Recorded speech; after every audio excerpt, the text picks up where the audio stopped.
Good evening बच्चों। आप लोग का एग्ज़ाम 12th के बच्चों का एग्ज़ाम 3 फरवरी से एग्ज़ाम होना तय हुआ है और समय बहुत कम है। ऐसे कंडीशन में हम लोग यह नहीं कह सकते हैं कि मेरा एग्ज़ाम कब और किस कदर होगा। तैयारी करने का वक्त नहीं मिला, कोरोना के कारण तैयारी के लिए बहुत कम समय मिला है और ऑब्जेक्टिव क्वेश्चन एक बिहार बोर्ड में बहुत बड़ी भूमिका निभाता है। यानी ऑब्जेक्टिव की तैयारी अगर हम भली भांति कर ले बढ़िया से, तो बढ़िया से हम पास कर सकते हैं। ऑब्जेक्टिव बर्बाद हो जाए तो बच्चा का रिजल्ट बर्बाद हो जाएगा। तो मैं आज से एक सेट आपको ऑब्जेक्टिव प्राय सप्ताह में हर वीक में 3 ऑब्जेक्टिव सेट दूंगा, अकाउंट्स का, बीएसटी का और ईपीएस का। उस सेट को बनाने का तरीका यह है कि मैं 1 to 50 या 40 यानी कुल मिला के 15 मिनट में जितने क्वेश्चन आएंगे उतना मैं क्वेश्चन दूंगा। आप अपने कॉपी 1 2 3 4 5 करके लिख लेंगे और उसका सही आंसर अपने से भरना है। क्वेश्चन का भरने के बाद जो आपको आंसर आ जाएगा तो उसको फिर लास्ट में मैं आंसर बताऊंगा, उससे आपको मिलाना है। अब मिलाने के क्रम में आपको बताना है कि आंसर क्या जाता है। ठीक है, तो चलिए शुरू करते हैं हम लोग आज। तो आप लोग यह बिहार बोर्ड में सारे स्टूडेंट को जरूरी है, तो आप लोग वीडियो देखने के बाद शेयर जरूर करें। शेयर करेंगे तो सब्सक्राइबर भी जरूर बढ़ेगा, व्यू भी जरूर बढ़ेगा। जो जरूरी है सब्सक्राइबर बढ़ाने के लिए, क्योंकि 1000 होगा तो इसी साल इंशाल्लाह हम आपको ऑनलाइन क्लास देंगे। तो कोशिश कीजिए कि सब्सक्राइबर बढ़े और लोगों के बीच में मेरा वीडियो बढ़े, बताइएगा। चलिए तो आज शुरू करते हैं हम लोग लेसन नंबर 2, साझेदारी फर्मों का distribution of profit and loss account. बच्चा सबका कहना था कि सर मॉर्निंग से डालिए, क्योंकि मॉर्निंग में मेरा क्लास रहता है तो समय मिलता नहीं है।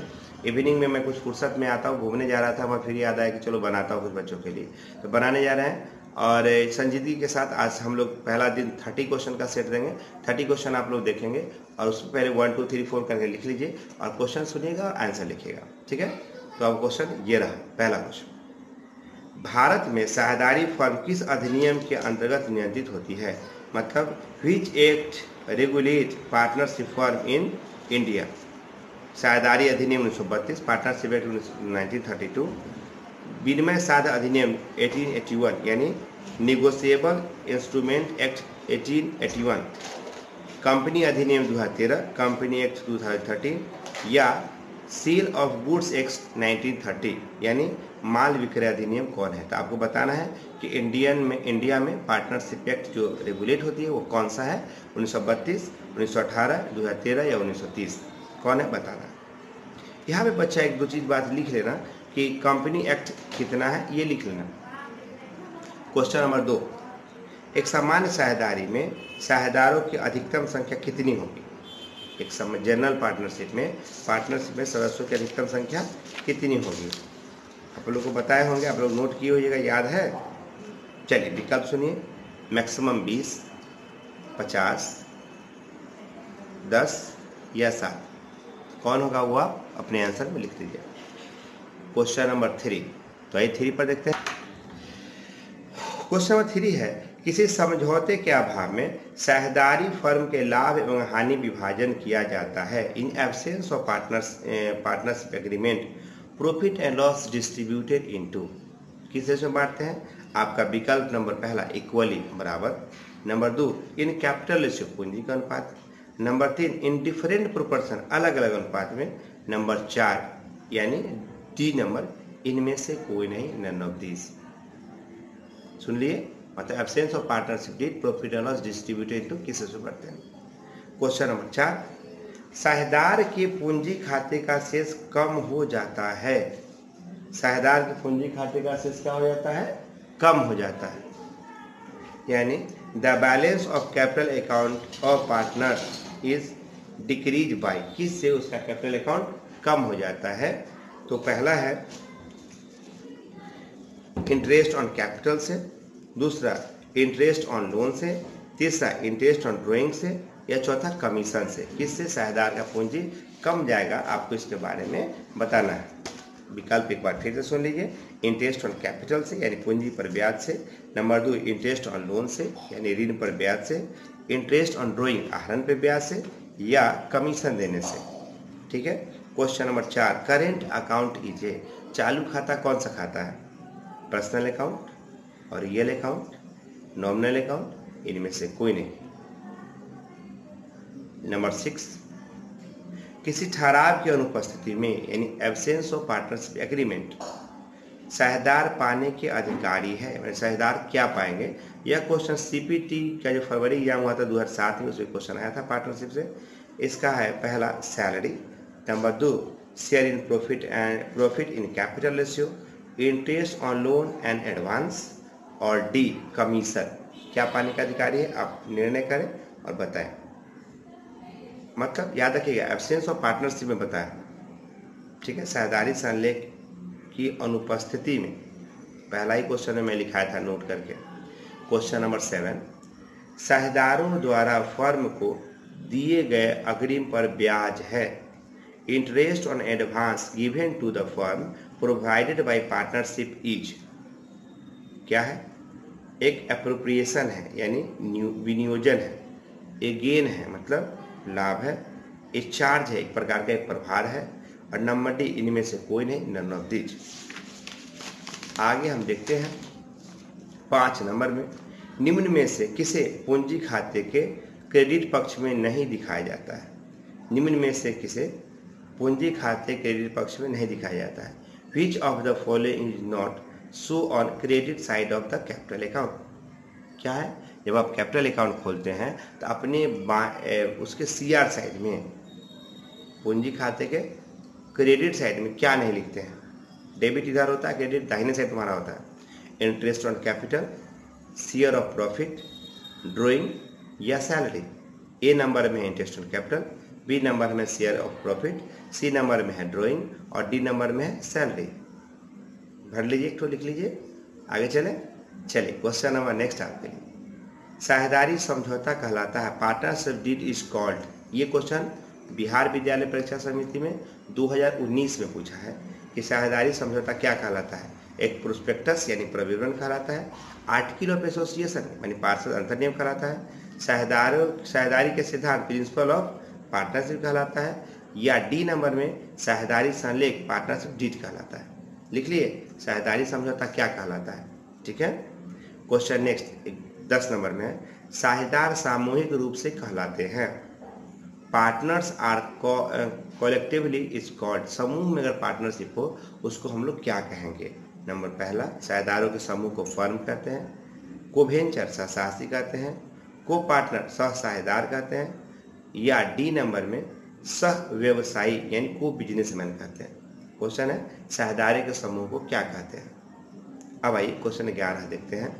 11 में साझेदारों के आहरण डेबिट किए जाते हैं, यानी ड्राइंग और partner capital are debited to drawing account, cash account, capital account, या D number profit and loss account. किस खाते के डीआर में लिखते हैं। मजा आ रहा है क्वेश्चन समय। चलिए अब क्वेश्चन नेक्स्ट ये रहा, साझेदारी संलेख तैयार करना है। ये बिहार विद्यालय का 2010 के एग्जाम का क्वेश्चन है। Partners preparation of partnership deed is अनिवार्य कंपल्सरी है, स्वैच्छिक यानी वॉलंटरी है, अंशतः अनिवार्य पार्टली कंपल्सरी है, या इनमें से कोई नहीं है। क्वेश्चन फिर सुन लीजिए, जो पूछा क्वेश्चन है, साझेदारी संलेख तैयार करना क्या है। कंपल्सरी है यानी अनिवार्य है, स्वैच्छिक है यानी वॉलंटरी है, पार्टली कंपल्सरी है यानी अंशतः अनिवार्य है, इनमें से कोई नहीं, नन ऑफ दीज है। अब जो क्वेश्चन बताने जा रहे हैं 2019 के एग्जाम में यानी पिछले साल के एग्जाम में पूछा था, वो क्वेश्चन ये था, निम्न में से कौन साझेदारी की विशेषता नहीं है। क्वेश्चन सुनिए, निम्न में से कौन साझेदारी की विशेषता नहीं है। Which of the following is not a feature of partnership. Which of the following is not feature of partnership 2019 का क्वेश्चन है। विकल्प पहला ये एग्रीमेंट यानी समझौता, नंबर 2 प्रॉफिट एंड लॉस लाभ हानि, नंबर 3 लिमिटेड लायबिलिटीज, नंबर 4 दो या दो से अधिक व्यक्ति और मोर पर्सन। तो आपको इसके बारे में बढ़िया से राय रख के बताना है कि क्या इसका आंसर होगा, ठीक है। यहाँ पे थोड़ा सा आपको हिंट्स इसलिए मैं देना चाह रहा हूँ। देखिए, जो सोल ट्रेड का आंसर होगा यही पार्टनरशिप का भी आंसर होगा। दोनों में लायबिलिटी जो होता है अनलिमिटेड होता है, याद रखिएगा, ठीक। नंबर 14, वह नाम जिसमें साझेदारी व्यवसाय चलाया जाता है उसे क्या कहते हैं। वह नाम जिससे साझेदारी व्यवसाय चलाया जाता है उसे क्या कहते हैं। Partnership business is recognised by the name of, व्यवसाय का नाम यानी बिजनेस नेम, ब्रांड का नाम ब्रांड नेम, फर्म का नाम यानी फर्म नेम, या प्रसिद्ध नाम पॉपुलर नेम। आपको बताना है कि उसका नाम क्या है। ठीक है। क्वेश्चन नंबर 15, साझेदार का वेतन किस खाते में क्रेडिट किया जाएगा? यानी partner salary is credited to, कहाँ डेबिट और कहाँ क्रेडिट, यहाँ मदद कर रहा है किस खाते में डेबिट होगा और किस खाते में क्रेडिट। क्वेश्चन क्या है, कहाँ क्रेडिट करते हैं। ठीक है, तो भरिए। पहला सैलरी अकाउंट वेतन खाता में, दूसरा लाभ हानि खाता प्रॉफिट एंड लॉस अकाउंट, तीसरा साझेदार का पूंजी खाता पार्टनर्स कैपिटल अकाउंट, चौथा इनमें से कोई नहीं नन ऑफ दीज। 15 हो गया, आप लोग भर लीजिएगा। 16 ये क्वेश्चन एग्जाम में पूछा है, यह 2016 में पूछा है। निम्न में से कौन लाभ का विनियोजन है? निम्न में से कौन लाभ का विनियोजन है? Which of the following is appropriation of profit? Which of the following is appropriation of profit? पहला ऋण पर ब्याज इंटरेस्ट ऑन लोन, दूसरा इंटरेस्ट ऑन कैपिटल पूंजी पर ब्याज, तीसरा मैनेजर कमीशन और चौथा रेंट। कौन इसमें से एप्रोप्रिएशन बताना है। नंबर 17 साझेदारों का दायित्व partners liabilities is limited on capital, यानी पूंजी तक सीमित होता है या सीधे सीमित होता है, अनलिमिटेड होता है या साझेदारी अधिनियम द्वारा निर्धारित होता है। Determine the partnership act. चलिए 11 मिनट हुआ है, आगे देखते हैं। साझेदारी की मुख्य विशेषताएं हैं, पहले वाले में नहीं था, यहाँ छाटना है। कहता है important characteristics of partnership business is, दो या दो से अधिक व्यक्तियों का होना, लाभ हानि का विभाजन होना, व्यक्तियों के मध्य अनुबंध का होना, ऑल ऑफ दीज इनमें से सभी। छाटिए आप कौन होगा, भर लिए क्वेश्चन। नेक्स्ट क्वेश्चन चलते हैं। लाभ हानि विनियोजन खाते के डेबिट पक्ष में कौन सी मदें दिखाई जाती है? यानी कहता है विच item is include in debit side of profit and loss appropriation account. Profit and loss appropriation account के डीआर साइड में अपन लोग क्या लिखते हैं? नहीं, पहला इंटरेस्ट ऑन पार्टनर्स कैपिटल यानी साझेदार की पूंजी पर ब्याज। नंबर 2 साझेदारों के लाभ में हिस्से, share in profit of partners. Number C salary to partners, या number D all of these इनमें से सभी। हो गया। चलिए 20 नंबर साझेदारों के चालू खाते के क्रेडिट पक्ष में कौन सी मदें आती है? यानी which item is related to credit side of the partners current account. Partners current account के क्रेडिट साइड में क्या होते हैं? ठीक है, पहला साझेदार की पूंजी पर interest on partners capital account, share in profit to partners, salary of partners, या ऑल ऑफ दीज देखना आपको है। अब जो मैं क्वेश्चन बताने जा रहा हूँ ये 2015 में पूछा था। क्वेश्चन ये था साझेदारी फर्म में लाभ हानि का विभाजन किया जाता है। In partnership business profit sharing is done बराबर यानी इक्वली बराबर बराबर। नंबर 2 पूंजी के अनुपात में इन कैपिटल रेशियो। नंबर 3 समझौते के अनुसार as per agreement. Number D इनमें से कोई नहीं नन ऑफ दिस। विकल्प सुनिए, साझेदारी फर्म में लाभ हानि का विभाजन कैसे किया जाता है? बराबर बराबर, पूंजी के अनुपात में, समझौते के अनुसार, या इनमें से कोई नहीं। चलिए अब क्वेश्चन नंबर नेक्स्ट 22 नंबर में आते हैं। साझेदारों की पूंजी पर ब्याज किस खाते में क्रेडिट किया जाता है? साझेदारों की पूंजी पर ब्याज किस खाते में क्रेडिट किया जाता है?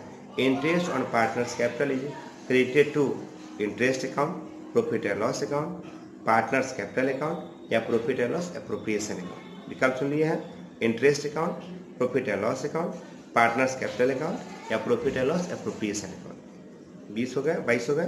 23 साझेदारों के आहरण पर ब्याज किस खाते में क्रेडिट किए जाते हैं? साझेदारों के आहरण पर ब्याज किस खाते में क्रेडिट किए जाते हैं?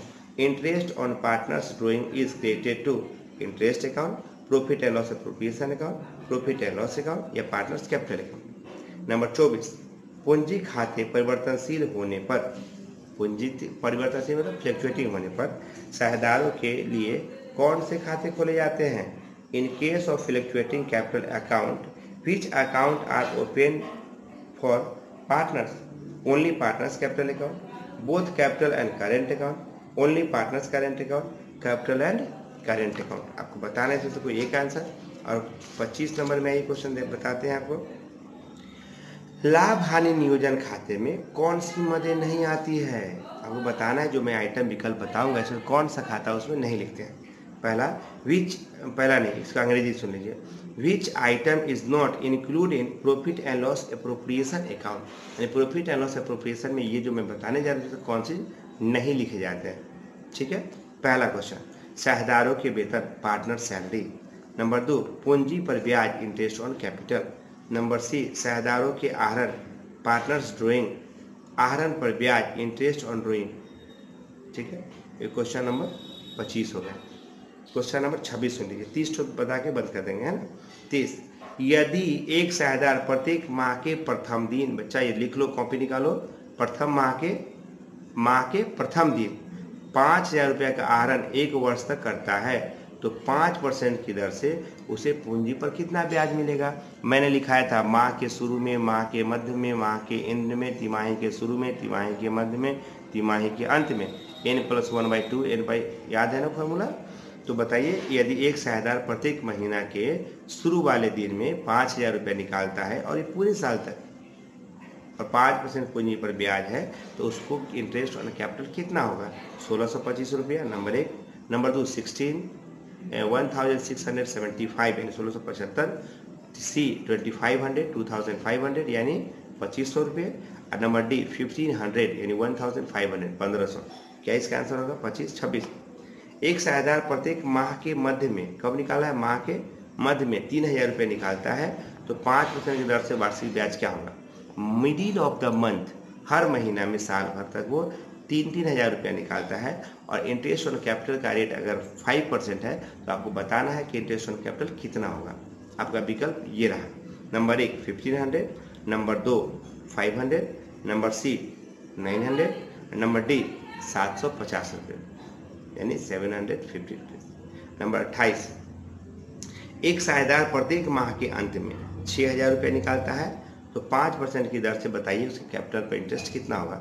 मिडिल ऑफ द मंथ ही withdraw 6,000 per month, in whole year interest of rate है 5%। आपको बताना है पूंजी पर ब्याज कितना होगा, 1,750, 1,650, 1,250 या 3,000।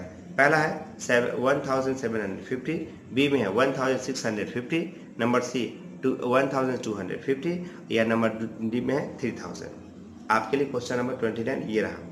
एक फर्म का शुद्ध लाभ 55,000 रुपये है, नेट प्रॉफिट कितना आपको 55,000 रुपया है, तथा मैनेजर को उसका कमीशन घटाने के पश्चात उसके लाभ में 10% कमीशन पाने का अधिकारी है तो मैनेजर का कमीशन बताइए। बैलेंस इंटू रेट बटा 100 प्लस रेट, ये सारा समझ गया। A firm has net profit 55,000, the managers get 10% commission on the net profit, charge his commission, बताइए उसका कमीशन कितना है। Number 1 5,000, number 2 4950, 5,000 4,950, number C 5,500, number D 550 रुपये। और ये लास्ट क्वेश्चन है 30 नंबर। 1 अक्टूबर को एक साझेदार ने फर्म को 50,000 रुपये का लोन दिया, समझौते के अभाव में उसके लोन पर ब्याज कितना होगा। ये भी क्वेश्चन का हम बताएंगे कि institute of partnership deal interest और लोन कितना % देंगे। ये कोई साझेदार है जो कितना दिया है, 50,000 रुपया लोन दिया बच्चा, कब दिया है, 1 अक्टूबर को दिया है, ठीक ना, और 31 दिसंबर को यदि साल खत्म होता है तब बताओ उसका इंटरेस्ट कितना होगा, और रेट नहीं दिया हुआ है। ठीक है, इसका विकल्प नंबर 1 है 300, विकल्प नंबर 2 है 750, विकल्प नंबर 3 है 600 और विकल्प नंबर 3 है 900। तो बच्चे 30 क्वेश्चन बताएं, 31 से हम कल बताएंगे 60 तक और फिर आगे बताएंगे। यह लेसन नंबर 2 का क्वेश्चन है। आपका स्कोरिंग कितना आता है हमको जरूर मैसेज कीजिएगा, स्कोर कितना करते हैं, और ये आपके लिए यदि उपयोगी है तो ये किसी को भी सर्कुलेट कीजिए जो दूसरे कोचिंग में पढ़ता है बच्चा, ताकि उसको भी अच्छा लगे। ठीक है, तो आज के लिए इतना ही और थैंक यू, शेयर करना ना भूलें। Very very thank you.